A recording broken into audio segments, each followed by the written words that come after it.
Assalamualaikum warahmatullahi wabarakatuh.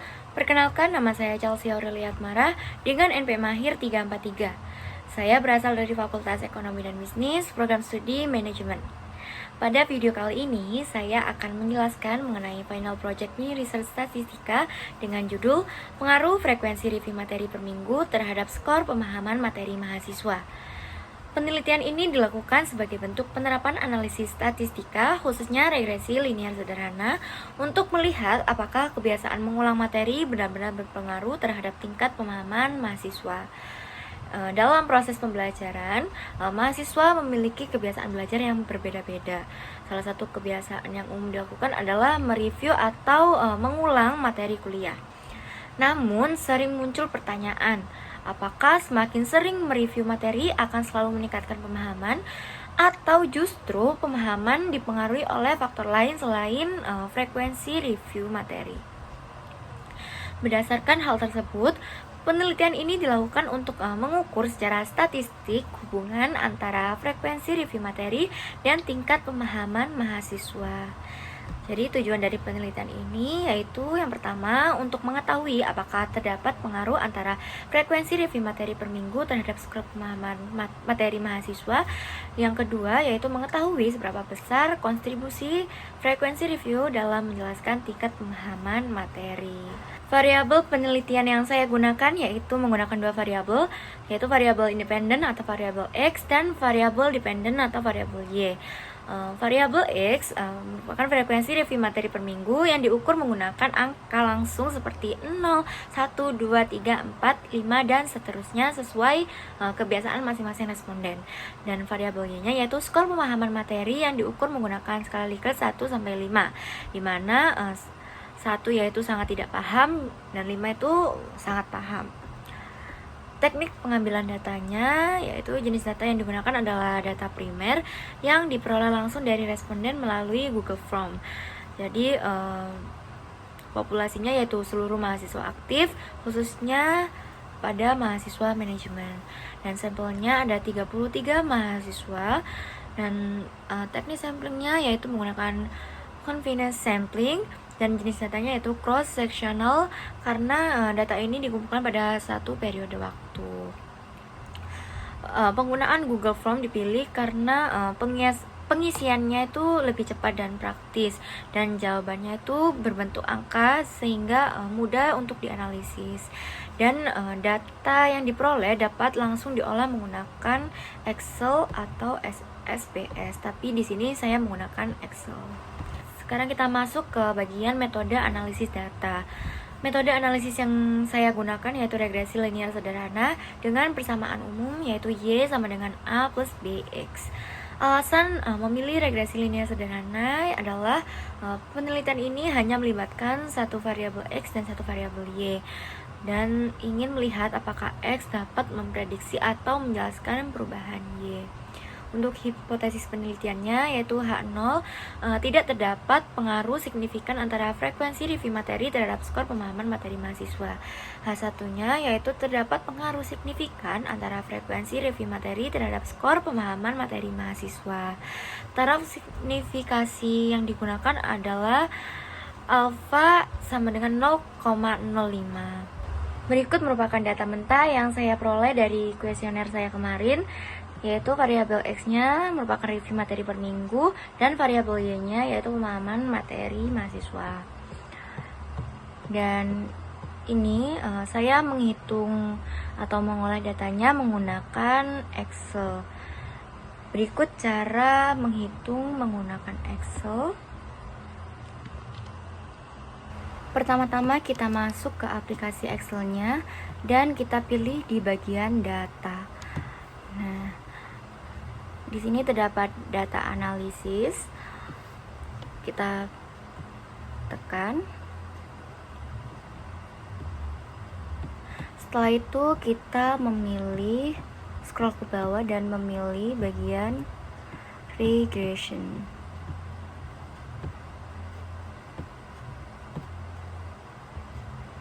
Selalu oke. Dan kita input variabel Y-nya. Setelah itu kita input variabel x-nya. Dan kita centang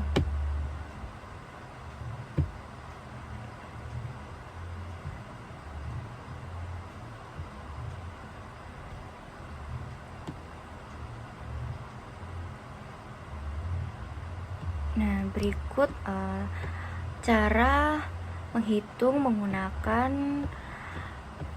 Excel. Untuk hasil interpretasi datanya, yang pertama yaitu ketepatan model atau standard error. Standar errornya sama dengan 0,489. Maknanya yaitu yang pertama, kesalahan rata-rata prediksi pemahaman materi sekitar plus minus 0,49 poin dari skala 1 sampai 5. Dan yang kedua, karena skala penilaiannya kecil, kesalahannya yaitu plus minus 0,49. Ini merupakan cukup besar dan secara praktis. Dan yang ketiga, misal prediksi pemahamannya sama dengan 4, ini bisa meleset antara 3,51 sampai 4,49. Ini menunjukkan bahwa model regresi kurang akurat dalam memprediksi pemahaman materi. Dan yang B, koefisien determinansi atau R2 R square sama dengan 0,0135.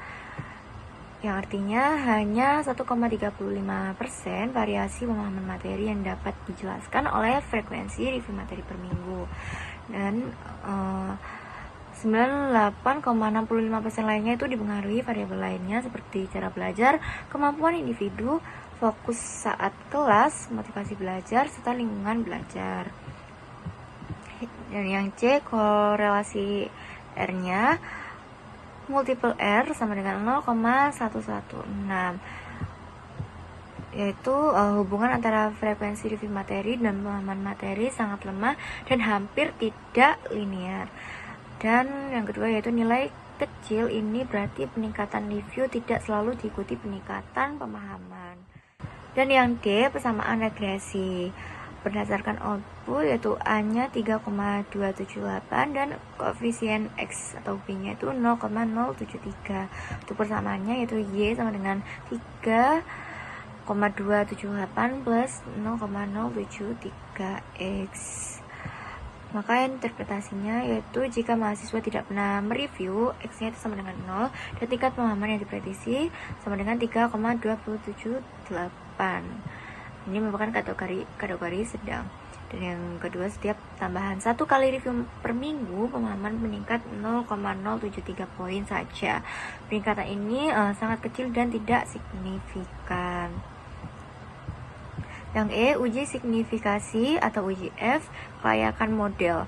Signifikasi uji F-nya itu 0,5988 dengan F hitung 0,282 dengan alfa 0,05. P-value-nya yaitu 0,5988 lebih besar dari 0,05 dan tidak signifikan. F hitungnya yaitu 0,282 kurang dari F tabel sekitar 4,15. Jadi modelnya itu tidak layak. Secara keseluruhan model regresi tidak signifikan dan tidak cocok digunakan untuk memprediksi pemahaman materi. Untuk yang F, uji signifikasi koefisien atau uji T, nilai koefisien yaitu 0,073. Untuk standar error-nya 0,136 dan T hitungnya 0,537. Untuk P value-nya 0,5988. Karena 0,37 itu kurang dari 2,04, jadi gagal menolak H0. Jadi interpretasinya yang pertama, koefisien X tidak signifikan. Yang kedua, artinya frekuensi review tidak terbukti berpengaruh terhadap pemahaman materi mahasiswa. Untuk yang G, interval kepercayaan yaitu 95%. Karena interval mencakup angka 0, maka pengaruh X tidak pasti dan bisa positif, bisa juga sebenarnya tidak ada pengaruh sama sekali. Dan yang H, interpretasi residual plot. Dari grafik residual, yang pertama titik menyebarkan secara acak dan yang kedua tidak membentuk pola tertentu. Jadi asumsi linearitas cukup terpenuhi, tapi kekuatan hubungannya itu sangat lemah. Dan dari penelitian ini dapat disimpulkan bahwa frekuensi review materi per minggu tidak berpengaruh signifikan terhadap skor pemahaman materi mahasiswa. Model regresi yang digunakan tidak layak sebagai prediktor tunggal, sehingga hipotesis 0 atau H0 diterima dan hipotesis alternatif H1 ditolak. Demikian pemaparan hasil mini research statistika yang telah saya lakukan. Semoga penelitian ini dapat memberikan gambaran bahwa pemahaman belajar tidak hanya ditentukan oleh seberapa sering mengulang materi, tetapi juga oleh kualitas proses belajar itu sendiri. Sekian penjelasan dari saya. Terima kasih. Wassalamualaikum warahmatullahi wabarakatuh.